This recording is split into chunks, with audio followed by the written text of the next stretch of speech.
ध्यायेत नित्यं महेशं रजतगिरिनिभं चारुचन्द्रावतंसं रत्नाकल्पोज्ज्वलांगं परशु मृगवरा भीतिहस्तं प्रसन्नं पद्मासीनं समन्तात् अस्तुत्ममृगनैर व्याघ्रकृतिं वशानं विश्वाद्यं विश्वबीजं निखिल भयहरं पंचवक्त्रं त्रिनेत्रम्।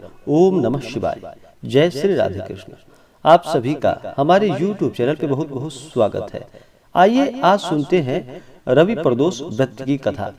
इस बार रवि प्रदोष का व्रत जो कि 26 जून 2022 दिन रविवार को रवि प्रदोष का व्रत किया जा रहा है। जब भी प्रदोष का व्रत रविवार के दिन पड़ता है तो उसे रवि प्रदोष या रविवार प्रदोष व्रत के नाम से जाना जाता है। प्रदोष का व्रत जो कि हर माह के कृष्ण पक्ष और शुक्ल पक्ष की त्रयोदशी तिथि के दिन जब भी प्रदोष काल का समय प्राप्त होता है उस दिन प्रदोष व्रत को किया जाता है। प्रदोष के व्रत में भगवान शिव, माता पार्वती और साथ में शिव परिवार का पूजन किया जाता है। भगवान शिव की कृपा प्राप्ति के लिए प्रदोष का व्रत यह बड़ा ही पुण्य फलदायक माना गया है।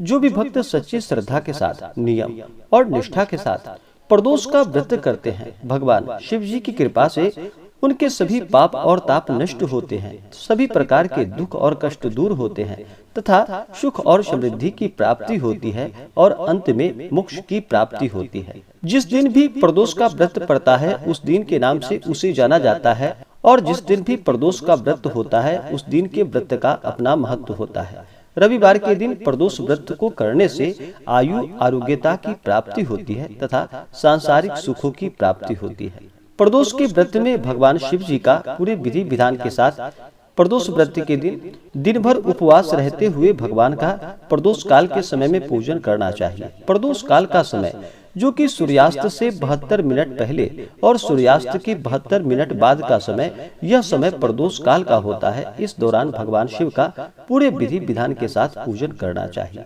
विशेष प्रकार से प्रदोष व्रत के शुभ मुहूर्त के बारे में, पूजन विधि के बारे में जानकारियां प्राप्त करना चाहते हो तो आप वीडियो के आइकन में जाकर के जानकारियां प्राप्त कर सकते हैं। तो आइए सुनते हैं रवि प्रदोष व्रत की कथा। अगर आप रवि प्रदोष व्रत के लिए कथा के लिए ब्राह्मण दक्षिणा, अन्नदान, वस्त्रदान आदि के लिए देना चाहते हो तो आप हमें अपने श्रद्धा सामर्थ्य के अनुसार हमें डिस्क्रिप्शन में जाकर के वहां से गूगल पे, फोन पे या अकाउंट नंबर के माध्यम से आप अपने श्रद्धा और सामर्थ्य के अनुसार हमें ब्राह्मण दक्षिणा प्रदान कर सकते हैं। तो आइए सुनते हैं रवि प्रदोष व्रत की कथा।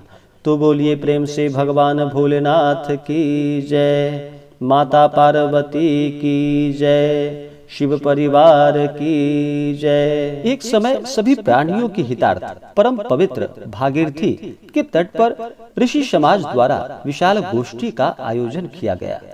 विज्ञ महर्षियों की एकत्रित सभा में व्यास जी के परम शिष्य पुराण वेत्ता सूत जी हरि कीर्तन करते हुए पधारे। सूत जी को देखकर ही सौनक आदि 88,000 ऋषि मुनियों ने दंडवत प्रणाम किया। महाज्ञानी सूत जी ने भक्ति भाव से ऋषियों को हृदय से लगाया तथा आशीर्वाद दिया।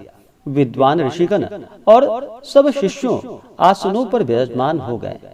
मुनिगण विनीत भाव से पूछने लगे कि हे परम दयालु, कलिकाल में भगवान शंकर जी की भक्ति किस आराधना द्वारा उपलब्ध होगी, हम लोगों को बताने की आप कृपा करें, क्योंकि कलयुग के सभी प्राणी पाप कर्म में रत होकर वेद शास्त्रों से विमुख रहेंगे।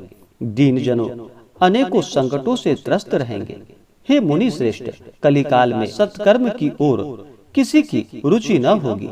जब पुण्य क्षीण हो जाएगा तो मनुष्य की बुद्धि असत कर्मों की ओर प्रेरित होगी, जिससे दुर्विचार पुरुष वंश सहित समाप्त हो जाएंगे। इस अखिल भूमंडल पर जो मनुष्य ज्ञानी होकर ज्ञान की शिक्षा नहीं देता, उस पर परम पिता परमेश्वर कभी प्रसन्न नहीं होते। हे महामुने, ऐसा कौन सा उत्तम व्रत है जिससे मनोवांछित फलों की प्राप्ति होती है?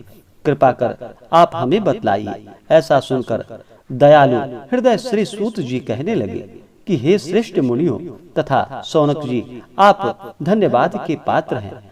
आपके विचार सराहनीय हैं एवं प्रशंसनीय हैं। आप वैष्णवों में अग्रगण्य हैं, क्योंकि आपके हृदय में सदा परहित की भावना सदा रहती है।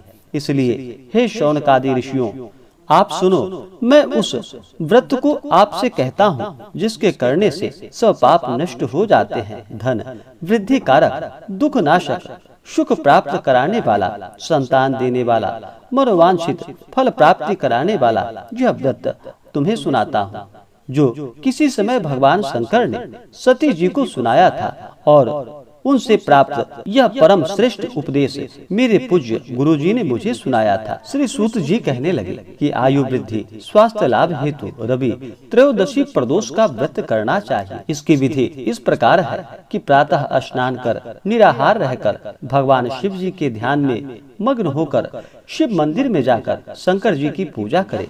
पूजा के पश्चात अर्धपुंड त्रिपुंड का तिलक धारण करे, बिल्वपत्र चढ़ाए, धूप दीप अक्षत से पूजन करे, ऋतु फल आदि चढ़ाए, ओम नमः शिवाय इन मंत्रों का रुद्राक्ष की माला से जप करे, ब्राह्मण को भोजन करा, सामर्थ्य के अनुसार दक्षिणा दे, तत्पश्चात मौन व्रत धारण करे। व्रती को सत्य भाषण करना आवश्यक है।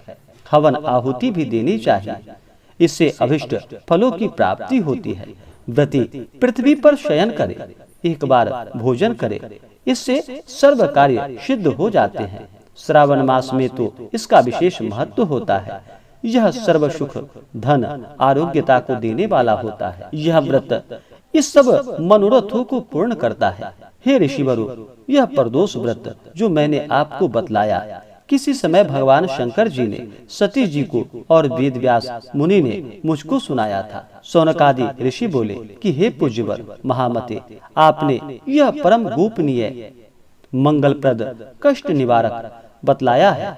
कृपया यह बताने का कष्ट करे कि यह व्रत किसने किया था और उसे क्या फल प्राप्त हुआ। श्री सूत जी कहने लगे कि हे विचारवान ज्ञानियों, आप शिव के परम भक्त हैं। आपकी भक्ति देखकर मैं व्रती पुरुषों की कथा कहता हूँ।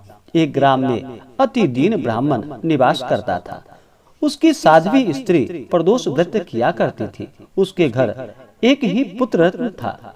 एक समय की बात है कि वह पुत्र गंगा स्नान करने के लिए गया था। दुर्भाग्यवश मार्ग में चोरों ने उसे घेर लिया। वे कहने लगे कि हम तुझे मारेंगे, नहीं तो तू अपने पिता का गुप्त धन बतला दे।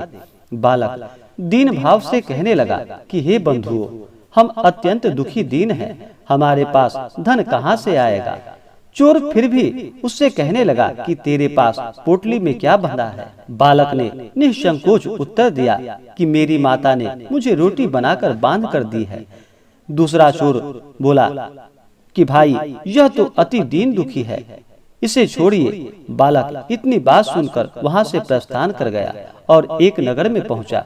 नगर के पास एक बरगद का पेड़ था। बालक वहां पर बैठ गया और थककर वृक्ष की छाया में सो गया।